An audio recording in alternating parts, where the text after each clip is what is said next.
Hi friends, नमस्कार, जय जगन्नाथ। तो सांग मैंने आज तो जानते मार्च 20 आज हूँ पखाड़ दिवस उपलक्षे मो तरफ आपण मानक अनेक अनेक शुभेच्छा, ढेर सारा अभिनंदन।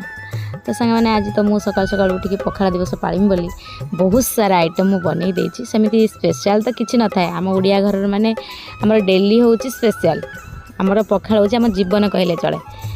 सी सकाळ हो कि राति हो जो टाइम हो आमको जी पखाड़ दबा आम खाइबू भाई। तो सेमती किसी स्पेशल ना जेहेतु आज पखाड़ दिवस से आज स्पेशल टिके तो बनवा पड़ो। तो से देखो मुझे कौन कौन सब आइटम बनई।